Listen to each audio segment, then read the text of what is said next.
और आपको सीधा लिए चलते हैं, येडियुरप्पा बोल रहे हैं। ದೇಶದ ಬೆಳವಣಿಗೆ ದೃಷ್ಟಿಯಿಂದ ಅನೇಕ ವಿಷಯಗಳು ಚರ್ಚೆ ಆಯಿತು. ದೇಶದ ರಾಜಕೀಯ ವಿಷಯಗಳ ಬಗ್ಗೆ ಚರ್ಚೆ ಆಯಿತು. ಕರ್ನಾಟಕ ರಾಜ್ಯದಲ್ಲಿ ಭಾರತೀಯ ಜನತಾ ಪಾರ್ಟಿಯನ್ನು ಮತ್ತೆ ಅಧಿಕಾರಕ್ಕೆ ತರಬೇಕು, ಅದಕ್ಕೆ ನೀವು ವಿಶೇಷವಾದ ಗಮನವನ್ನು ಕೊಡಬೇಕು ಅನ್ನೋ ಸೂಚನೆಯನ್ನು ಸಹ ನಡ್ಡಾಜಿ ಅವರು ಕೊಟ್ಟರು. ಬಹಳ ಸುದೀರ್ಘವಾದ ಚರ್ಚೆಗಳು. ಸರ್, ಈಗ ರಾಜೀನಾಮೆ ವದಂತಿಗಳು ಕೇಳಿ ಬರ್ತಿದೆ ಸರ್. ಯಡಿಯೂರಪ್ಪ ಅವರು ಮೋದಿ ಅವರಿಗೆ ರಾಜೀನಾಮೆ ಒಂದು ನಿಮಿಷ ಹೇಳ್ತೀನಿ. ರಾಜೀನಾಮೆ ಕೊಟ್ಟಿದ್ರೆ ಮುಚ್ಚಿಡುವಂಥದ್ದೇನು ಪ್ರಶ್ನೆ ಇಲ್ಲ, ಆ ಪ್ರಸಂಗ ಬಂದಿಲ್ಲ. ನಾನು ಮುಂದೊಂದು ತಿಂಗಳು ಮೊದಲನೇ ವಾರ ಡೆಲ್ಲಿಗೆ ಬರೋಕ್ಕೆ ಪ್ರಯತ್ನ ಮಾಡ್ತೇನೆ. ಇದುವರೆಗೆ ಆ ರೀತಿ ಯಾರೂ ಸಹ ನನಗೆ ರಾಜೀನಾಮೆ ಕೊಡಬೇಕು ಅಂತ ಹೇಳಿಲ್ಲ. ಆ ಥರ ಸುದ್ದಿಗಳೇನಿದ್ರೆ ಅದಕ್ಕೆ ಯಾವುದೇ ಮುಂದಿನ ಭೇಟಿಯ ಉದ್ದೇಶ ಏನು ಸರ್? ಆಗಸ್ಟ್ ಫಸ್ಟ್ ವೀಕಲ್ಲಿ ಬರೋದ್ರ ಉದ್ದೇಶ ಏನು? ಎಲ್ಲರನ್ನು ಭೇಟಿ ಮಾಡಕ್ರಿ, ಹಿಂಗೆ ಚೀಫ್ ಮಿನಿಸ್ಟರ್ ರಾಜ್ಯದ ಬೆಳವಣಿಗೆ ದೃಷ್ಟಿಯಿಂದ ಎಲ್ಲರನ್ನು ಭೇಟಿ ಮಾಡುವಂಥದ್ದು ನನ್ನ ಡ್ಯೂಟಿ ತಾನೆ. 6 ತಿಂಗಳ ನಂತರ ನಾನು ಬಂದಿದ್ದೀನಿ.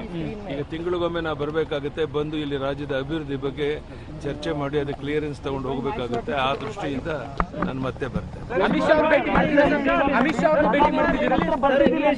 ಅಮಿತ್ ಶಾ ಅವರು ಟೈಮ್ ಕೊಡ್ತಾರೆ. ಈಗ ರಾಜನಾಥ್ ಸಿಂಗ್ ಅನ್ನು ಭೇಟಿ ಮಾಡ್ತೇನೆ. ಈ ಮಧ್ಯಾಹ್ನದವರೆಗೂ ಎಲ್ಲ ಬೇರೆ ಬೇರೆ ನಾಯಕರನ್ನ ಭೇಟಿ ಮಾಡಿ ಮಧ್ಯಾಹ್ನದ ನಂತರ ವಾಪಸ್ ನಾನು ಬೆಂಗಳೂರಿಗೆ ಹೋಗ್ತಾ ಇದ್ದೀನಿ. Sir, you met JP Nadda. What are the issues? We have discussed in detail about the development of the party in the state and also in the country, and given so many instructions to build up the party in Karnataka, and he is having very good opinion about me, and he is the one man to work day and night and come back to the power in Karnataka. For that I agreed, and I will do full time, and I will work for the party to come back to power again in the Karnataka. Sir, ನಾಯಕತ್ವ ಬದಲಾವಣೆ ಬಗ್ಗೆ ಬಹಳಷ್ಟು ನಾಯಕರು JP Nadda ಅವ್ರನ್ನ ಭೇಟಿ ಮಾಡಿದ್ರು. ಅದಕ್ಕೆ ಸಂಬಂಧಪಟ್ಟಂತೆ ಏನಾದರೂ ಚರ್ಚೆ ಆಯ್ತಾ? ಅದ್ರ ಬಗ್ಗೆ ಆ ರೀತಿ ಯಾವುದೇ ಚರ್ಚೆ ಆಗಲಿಲ್ಲ. ಆತನ ಅಭಿಪ್ರಾಯವನ್ನು ಸಹ ವ್ಯಕ್ತಪಡಿಸಲಿಲ್ಲ. ಅದು ಯಾವುದೇ ಸಮಸ್ಯೆಗಳಿಗೆ ಇಲ್ಲ ಅನ್ನುವಂಥ ಸ್ಪಷ್ಟವಾದ ಮಾತುಗಳನ್ನು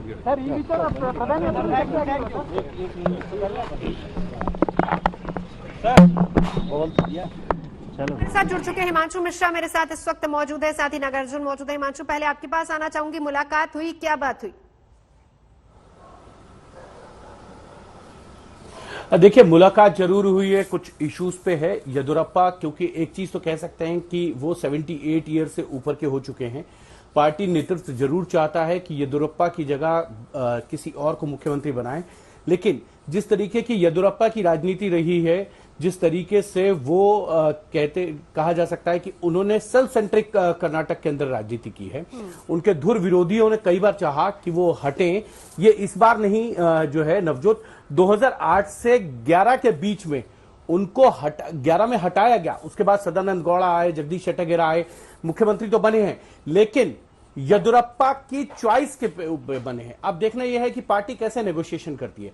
क्या जो है उनके बेटे को, राघवेंद्र को या वीरेंद्र को बनाया जाएगा डिप्टी सीएम, उनको कैसे एडजस्ट किया जाएगा, येदियुरप्पा की फ्यूचर में क्या भूमिका रहेगी पार्टी के अंदर, ये सारी चीजें जो हैं वो तय होने के बाद ही उनका इस्तीफा हो सकता है। लेकिन इतना जरूर है, पार्टी नेतृत्व की तरफ से दबाव बनाया जा रहा है।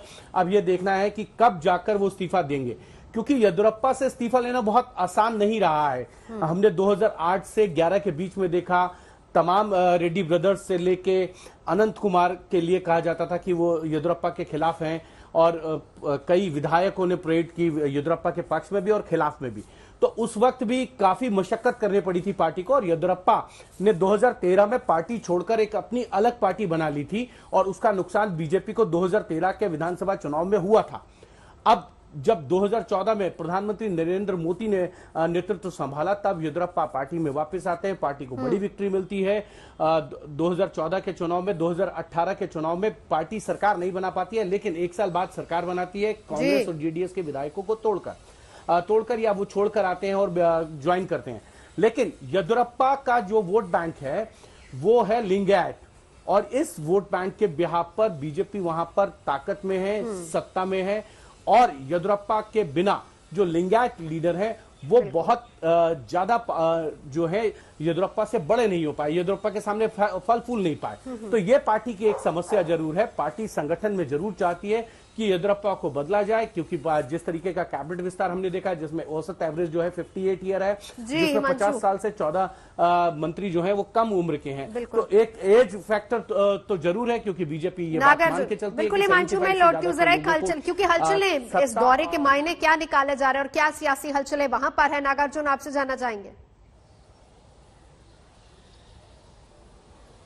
वेल अभी at this point of time 11:30 बजे नड्डा जी से मुलाकात होगी सीएम येडियुरप्पा के साथ, तब पता चलेगा कि क्या कोई पॉलिटिकल स्टेटमेंट या पॉलिटिकल डेवलपमेंट होगा।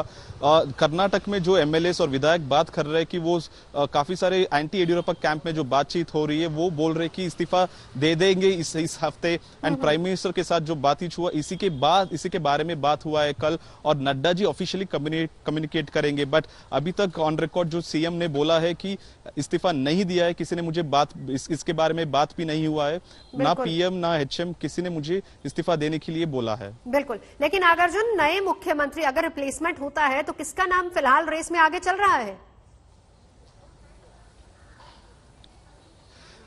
जैसे आप जानते हैं कि it's caste based and community based short listed है। जैसे लिंगायत से रिप्लेस करेंगे तो डिप्टी सीएम सावधी है, होम मिनिस्टर बसवराज बोम्माई है, काफी सारे नेता है। और अगर ओबीसी ओकलिगा में डिप्टी सीएम अश्वत्थ नारायण है, अशोक है, सीटी रवि है, ओबीसी में ईश्वरप्पा है, काफी सारे नाम है। बट बीजेपी टॉप ब्रास और हाईकमांड डिसाइड करेगी कौन सा कम्युनिटी के नेता येडियुरप्पा को रिप्लेस करेंगे। 2011 में या 10 में जब येडियुरप्पा को रिप्लेस करवाया गया, पहले सदानंद गौड़ा ओकलिगा कम्युनिटी से करवाया गया, उसके बाद शेट्टर जो लिंगायत कम्युनिटी को बिलोंग करते हैं।